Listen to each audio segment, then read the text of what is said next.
Premièrement, en novembre 2011, vous allez voir, c'est vraiment la politique d'Obama, c'était de promouvoir l'économie, mais c'était un front.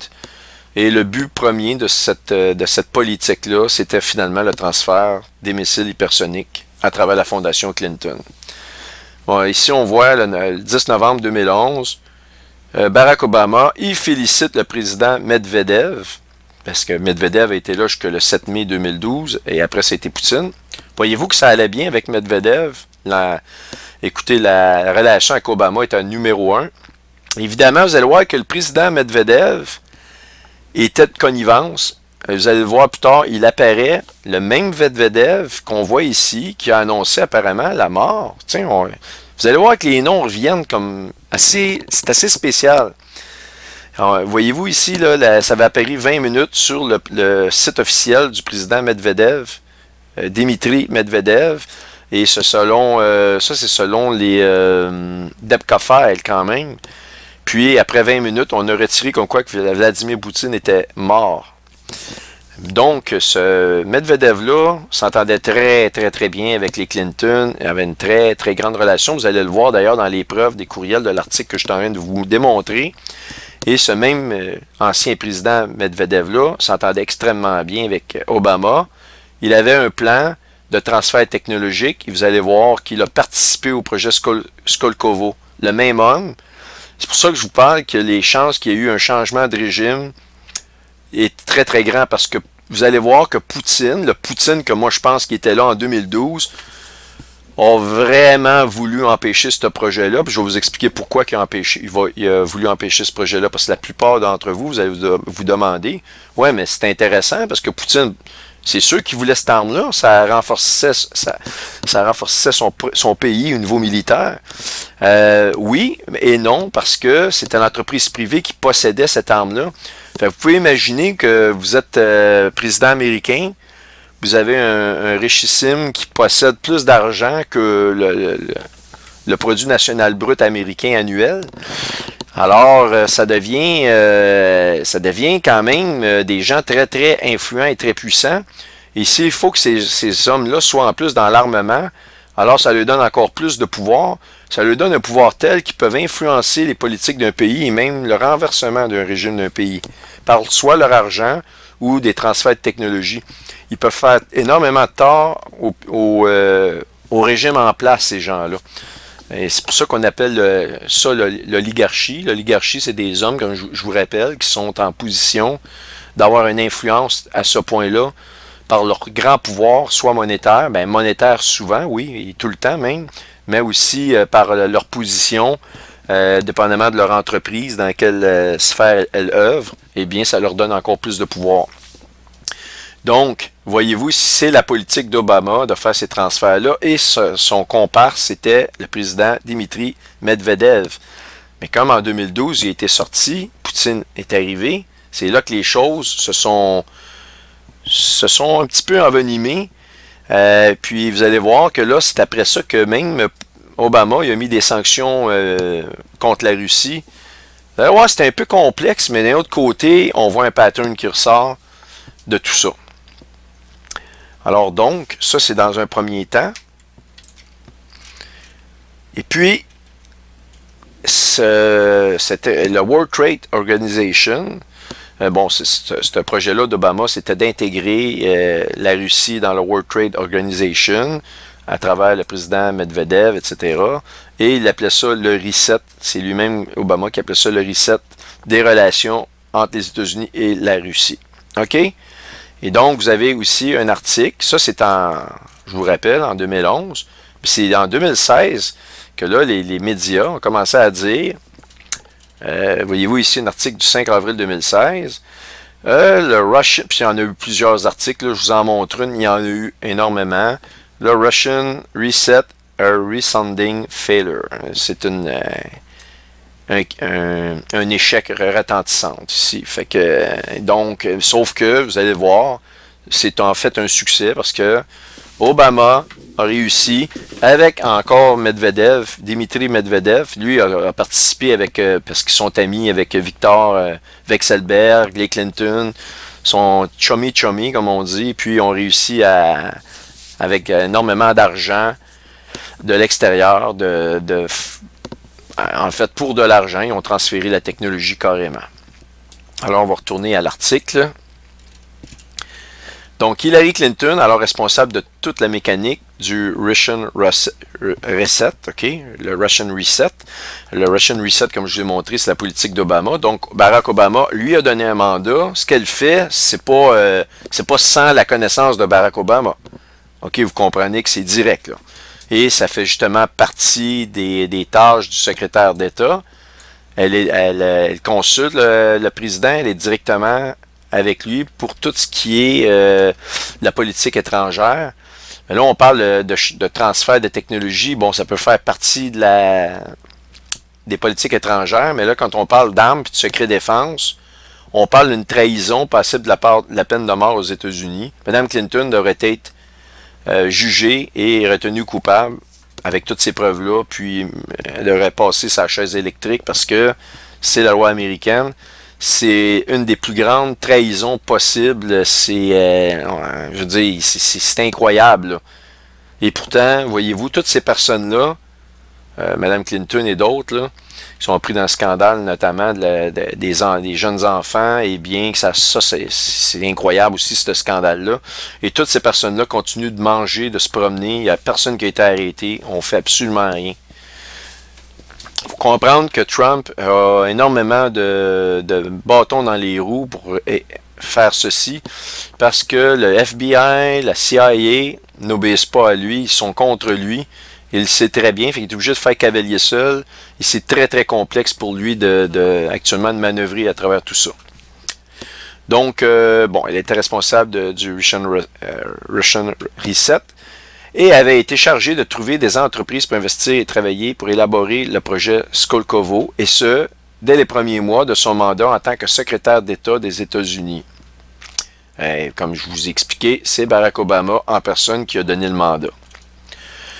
4 jours après qu'Hillary Clinton ait rencontré le président russe de l'époque, Dmitri Medvedev, en mars 2010, tout à coup, Medvedev a annoncé que Viktor Vekselberg dirigerait le projet Skolkovo. Fait que 4 jours, Bill rencontre notre ami Dmitri Medvedev. Il avait rencontré aussi Viktor Vekselberg, et Viktor Vekselberg, tout à coup, devient le grand chef de Skolkovo. OK? Puis ça, je vais vous montrer les preuves ici.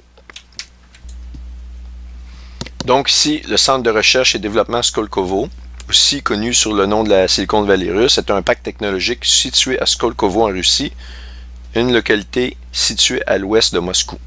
Ce site est doté de bâtiments ultramodernes qui sont utilisés par des sociétés scientifiques et technologiques.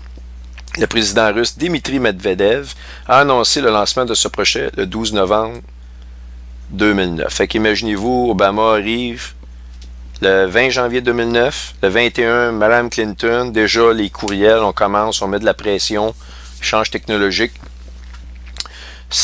On parle de quelques mois après, le 12 novembre, le président russe Dmitri Medvedev, il lance le projet, puis il fallait évidemment que fallait pas que ça soit une coquille vide, il fallait qu'on remplisse ça avec de la technologie. Eh bien, la Fondation Clinton et Obama l'ont fait. Le 12 novembre 2009, déclaration de Dmitri Medvedev concernant la nécessité de construire un centre moderne de recherche-développement en Russie dans le cadre du projet de modernisation du pays. Le 19 mars 2010, la ville de Skolkovo est retenue comme hôte. 5 priorités de modernisation sont décidées: énergie, télécommunications, nucléaire et biotechnologique. Bon, bref, ça peut être des fronts, peu importe. Ils peuvent œuvrer dans des choses qui sont normales, puis à travers ça, ils passent des choses qui sont illégales. Le 28 septembre 2010, parce qu'ici on parle de... Pourquoi c'est illégal? Parce qu'on parle de secrets militaires top niveau qui peuvent entacher la sécurité totale, globale des États-Unis d'Amérique, et même pas juste des États-Unis, mais du monde entier. Et c'est pour ça qu'on va rentrer dans les tribulations, parce qu'il y a des armes qui circulent actuellement, vous n'avez même pas idée, qui n'ont pas été dévoilées, mais ça en est une qui peut vraiment changer l'ordre des choses. Alors donc, le 28 septembre, le président russe fait voter une loi fédérale. Ça, c'est très important ici. Le président russe, qui est Dimitri Medvedev à l'époque, en 2010, jusqu'en 2012, c'est lui qui l'était. Le même qui a mis comme quoi que Poutine était décédé 20 minutes, là. Eh bien, a fait voter une loi fédérale concernant la création, la maintenance et le bon déroulement des activités du centre. Autrement dit, une loi fédérale qui favorisait le développement du projet Skolkovo. Vous allez voir que Poutine, quand il est arrivé en 2012, il a fait investiguer, il a voulu faire arrêter ça, il a même intervenu ici dans le Parlement russe, puis il a fait bloquer cette loi-là fédérale pour le bon fonctionnement du Skolkovo. Le même Poutine qui vous montre, qui se pavane avec le torse bombé, moi j'ai des missiles hypersoniques, bla bla bla bla. C'est n'importe quoi parce que il savait très bien qu'est-ce qui se passait, puis il a essayé d'investiguer tous les bureaux, puis essayer de trouver le problème, si vous voulez. Et puis la raison pour laquelle il l'a fait, c'est que c'était pas son gouvernement qui aurait eu la technologie, c'était pas un transfert de technologie entre gouvernement et gouvernement. C'est un transfert de technologie entre un gouvernement corrompu, celui d'Obama, envers une entreprise privée. Alors, c'est pareil comme si le gouvernement américain, Obama, aurait vendu des ogives nucléaires à, mettons, Bombardier ou Boeing ou des compagnies de même. Il y a des traités très spécifiques, puis il y a des régimes qui, sous ces traités-là, qui peuvent avoir les armes atomiques. Puis il y a des traités, il y a eu des traités de désarmement, etc. Là, il y a une guerre parce que, bon, les pays se disent les États-Unis, la Russie s'accusent de ne pas respecter le nombre d'ogives qu'ils possèdent, chacun. Bref, il y a quand même des normes là-dessus. Puis, vous ne pouvez pas posséder une bombe nucléaire de même, vous vous promenez dans la rue, vous êtes une entreprise privée. Alors, ça, c'est toute une chose parce que, imaginez-vous si Skolkovo, une entreprise privée, qui avait été promulgué par le régime de Dimitri Medvedev, ici, qu'on voit. Oui, mais on parle de l'entreprise privée. Puis Dimitri Medvedev, vous allez voir qu'il y a des intérêts là-dedans, à sa sortie de la présidence russe. Il y a certains intérêts, c'est quelqu'un de très proche des Clinton, puis de très proche de Vekselberg. Alors donc, signature d'un accord de coopération entre Microsoft. Là, après ça, voyez-vous ici, Nokia, Cisco, c'est une compagnie que vous allez voir dans l'article qui apparaît. Silicon Valley, Skolkovo ouvre un bureau dans Silicon Valley aux États-Unis. Ericsson, c'est une autre compagnie qui embarque, Nokia, etc., etc., des compagnies privées. Puis la plupart, dans ces compagnies-là, c'était déjà des donateurs à la Fondation Clinton. Vous allez le voir ici dans l'article. Donc, c'est pour donner un topo que, vraiment, Medvedev était un des chefs principaux de la mise en place de ce projet machiavélique-là avec la complicité d'Obama, puis des Clinton. Puis, je vais vous rappeler quelque chose. Vous allez, certainement la majorité d'entre vous, vous allez vous rappeler de quelque chose de très, très, très spécial qui s'est produit lors d'une rencontre entre Dimitri Medvedev et Obama, alors qu'Obama s'apprêtait à rentrer en élection pour savoir s'il ferait son second mandat présidentiel ou pas. Puis, vous vous rappelez, il y avait eu des micros, Obama puis Medvedev, ils parlaient, ils pensaient que les micros, que personne ne les entendait, le micro était ouvert, puis il a dit quelque chose, Obama a dit quelque chose de très, très, très révélateur à Dimitri Medvedev, puis voici l'article qui en parle. Alors, le 26 mars 2012, Obama dit au président Medvedev, président russe Medvedev, je vais avoir plus de flexibilité après les élections. OK? Puis regardez la bonne poignée de main. Voyez-vous la complicité incroyable? On est loin de, moi, ce que j'appelle l'ancien Poutine, ou le Poutine du début de son mandat en 2012. Mais d'après moi, Poutine, il a creusé sa tombe parce que quand vous pensez que la majorité des hommes puissants russes sont, dans le fond, n'appartiennent pas à la Russie, ils marchent pour leur propre poche, avec de l'argent, transfert de technologique, d'armement, etc., etc. OK. Puis, vous avez juste à penser à la président Medvedev ici, Lui, il marchait pas pour les intérêts de son pays, il marchait pour des intérêts personnels. Obama, lui, avait un agenda tout autre des Illuminati, c'est-à-dire un transfert de pouvoir, équilibrer les forces. Et étant donné que les États-Unis doivent être éliminés d'une façon ou d'une autre, eh bien, et puis c'est quand même une puissance vraiment importante, les États-Unis. Il y a eu une perte de contrôle des Illuminati jusqu'à un certain point. Les États-Unis sont tellement venus forts militairement que, avec les lois aussi militaires, c'était difficile de renverser. En tout cas, ils ne pouvaient pas se faire renverser sur un front. Mais maintenant, par l'intérieur, avec les politiques d'Obama, ben ça c'est un changement majeur de paradigme parce qu'on a une technologie qui vraiment maintenant vienne de faire en sorte que les Russes sont vraiment une puissance redoutable. OK? Et ça, c'est quelque chose que je voulais vous montrer. On avait parlé de ça, puis ben les gens qui se demandaient qu'est-ce qui va se passer. C'était très curieux. Ben là, vous comprenez, vous allez comprendre le pourquoi de toutes ces choses-là. Donc, transfert de technologie, et ça prend du temps, et puis il fallait qu'Obama reste en pouvoir pour pouvoir continuer les démarches, parce que la technologie en 2012 n'était pas encore transférée. Et vous allez voir que Poutine, quand il est arrivé, ça a été une super embûche. Il a essayé d'investiguer, puis il a voulu bloquer ce projet-là par toutes sortes de façons. Puis, ben, Poutine, il a fait ça en 2012, puis il a pas été, selon moi, il n'a pas été là très très longtemps. Parce qu'après que sa disparition, lorsqu'il est revenu, il n'y a plus été question d'investigation des compagnies comme Skolkovo pendant un bon temps, le temps que la technologie soit transférée au régime russe finalement officiel. Ça, c'est ça qui est spécial, c'est que finalement, c'est le gouvernement russe qui l'a, alors que c'était une entreprise privée, OK, qui devait l'avoir. Donc, selon moi, le Poutine qui est là, c'est un Poutine qui est sous un contrôle de ces gens-là qui ont fait ce transfert de technologie-là pour des raisons bien spécifiques. Alors, on revient à l'article.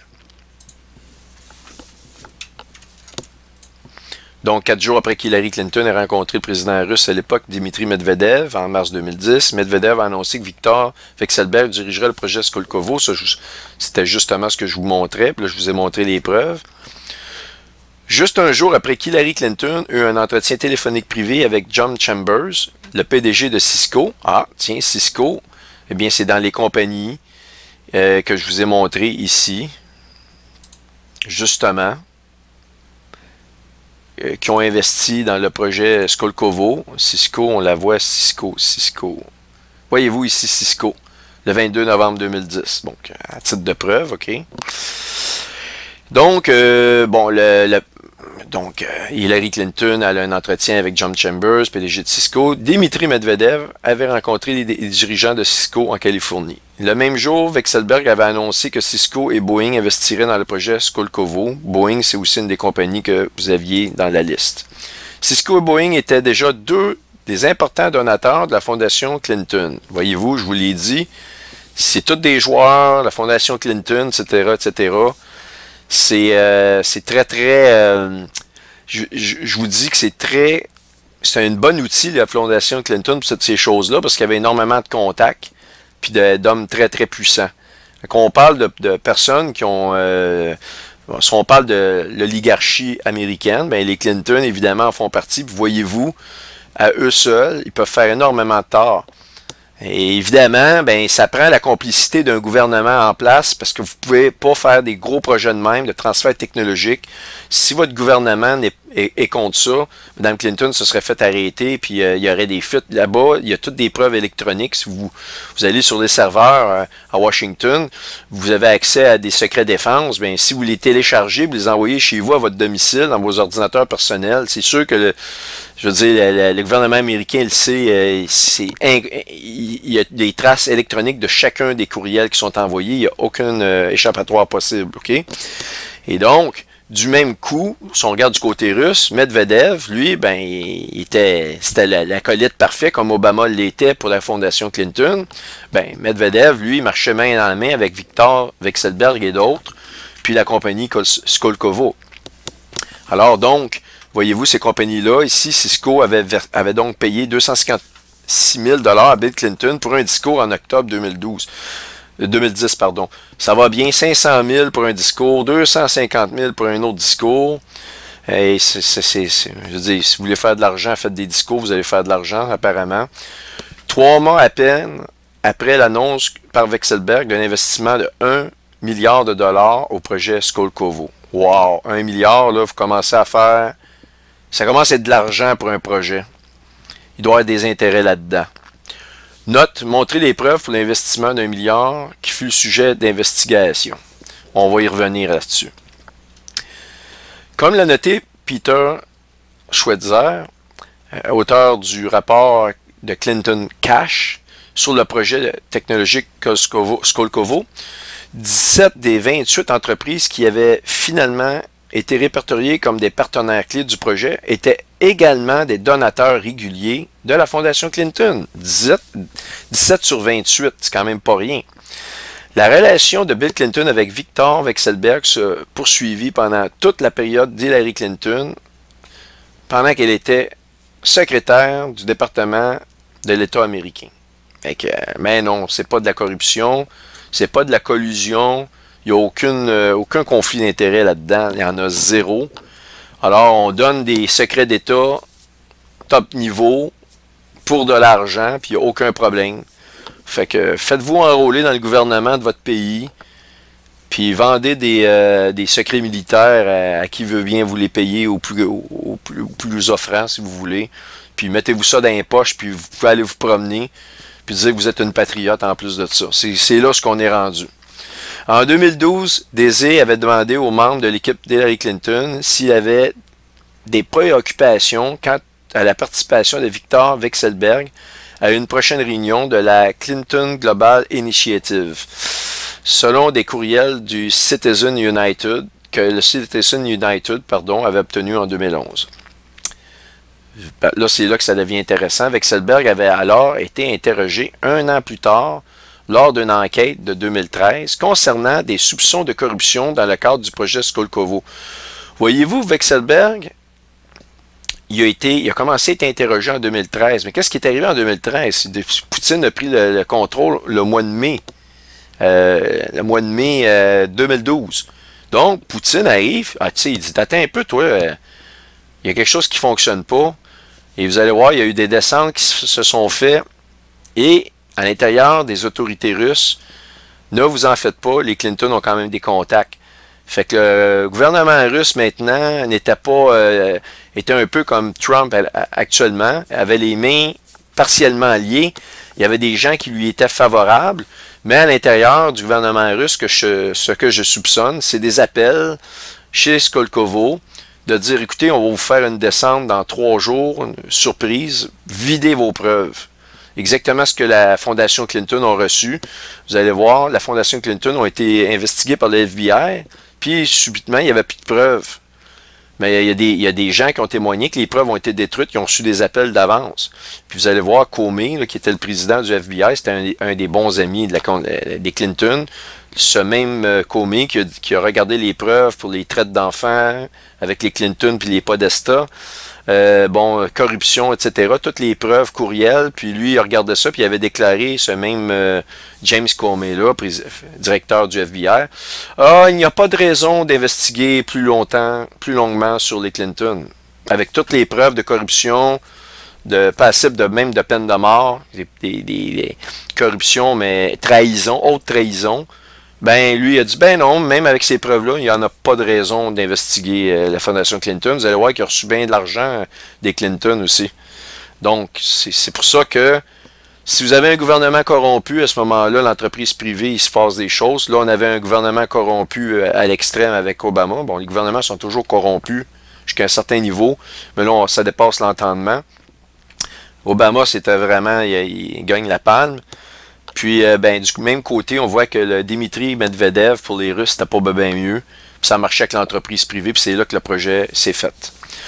Bon, les responsables russes de la sécurité avaient fait une descente dans les bureaux de Renova, appartenant à Vekselberg, au siège social situé à Moscou.